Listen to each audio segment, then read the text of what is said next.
Hello, everybody. This is Frank with Iron Age News, South Florida Conservative News Service. It's Monday, June 23rd, around 8:45 in the morning.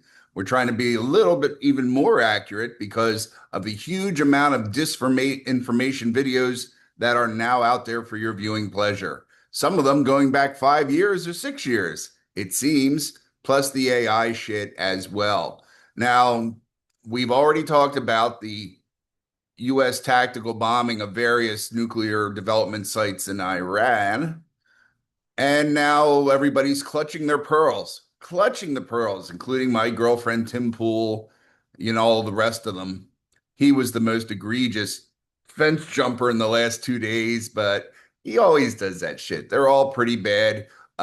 We are trying to put together a list of the talk show mafia that tried to run the coup against President Trump's policy, headed, of course, by fucker Carlson, our all-time favorite piece of garbage.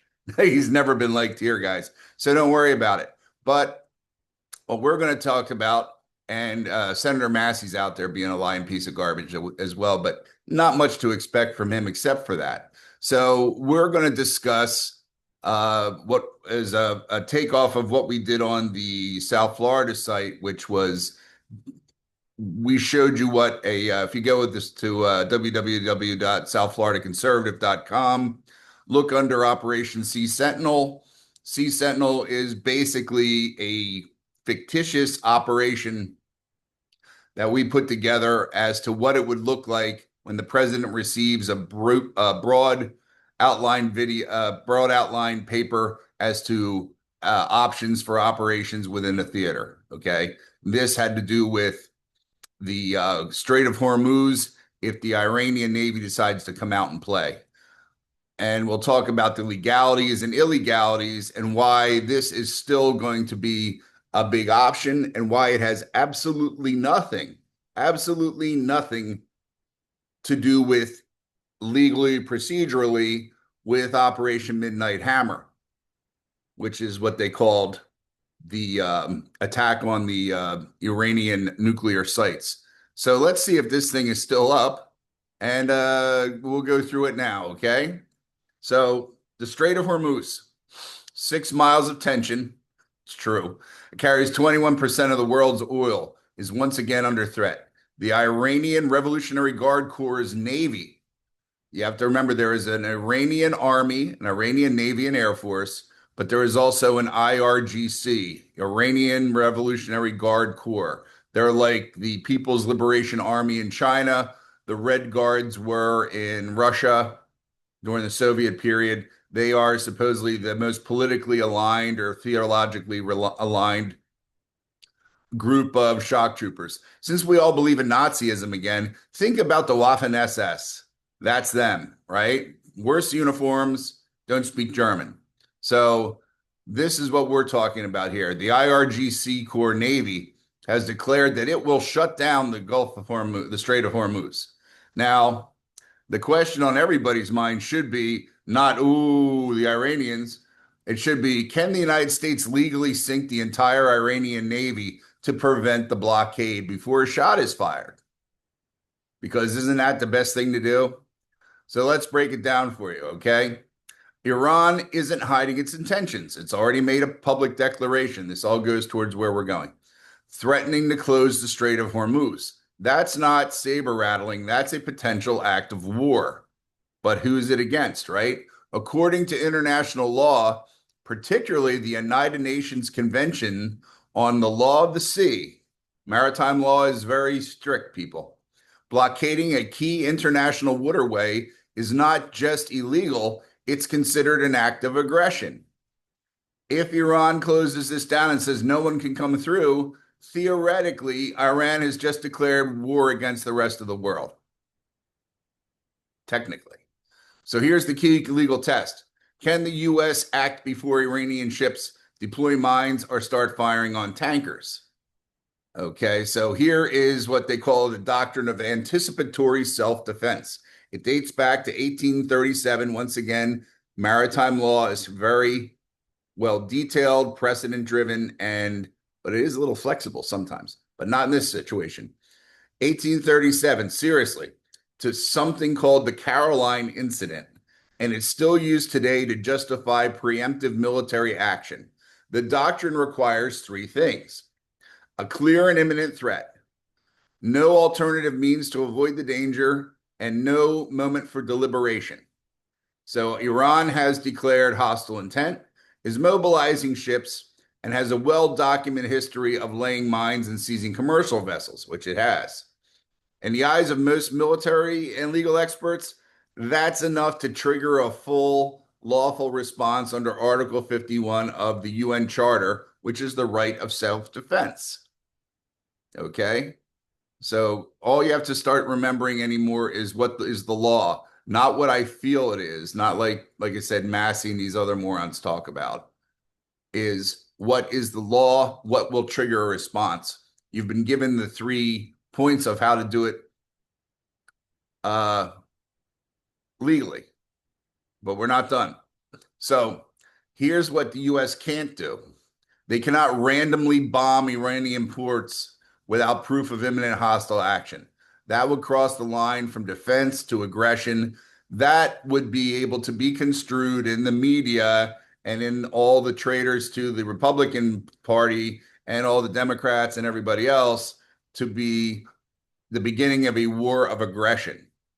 The bombing of the nuclear facilities was not the beginning of a war of aggression. It was a stated event that happened. It has historically been done in the same manner by 6 or 7 presidents going back, and including Barack Obama and Bill Clinton. And Joe Biden.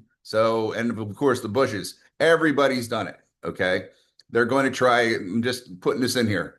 Everybody has done it. Nobody talks about the law. I bring up Massey because he was on a thing and he fucking lies directly into the camera about what's going on. He misdirected because the person who was the host is an asshole.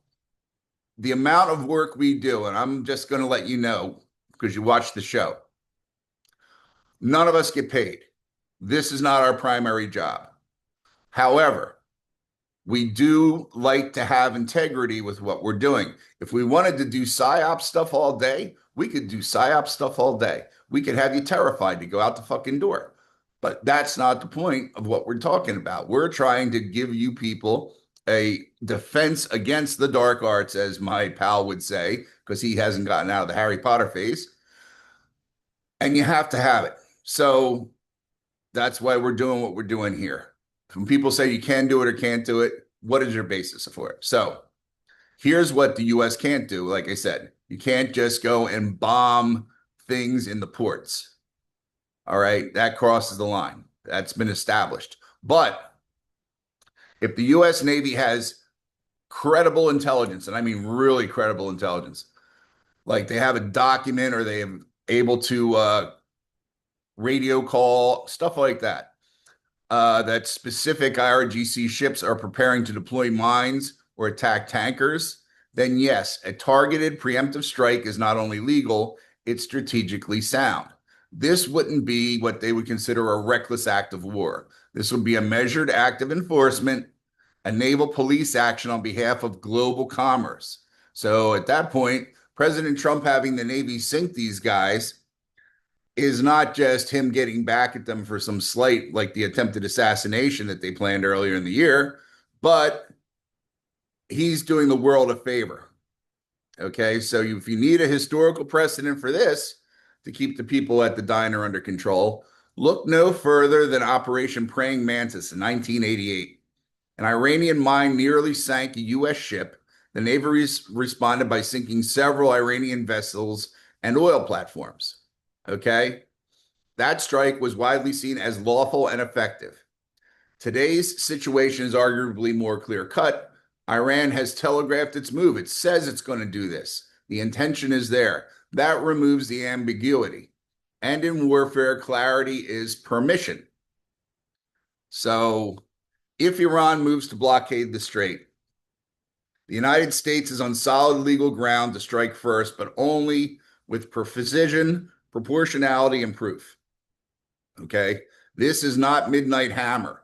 This isn't about regime change. which is what the news all thinks it is, or nuclear sites. This is global law enforcement at sea. So we may as well be any other country that has a Navy and not President Trump and the US Navy, because this is global law enforcement at sea. This is like fighting pirates, right?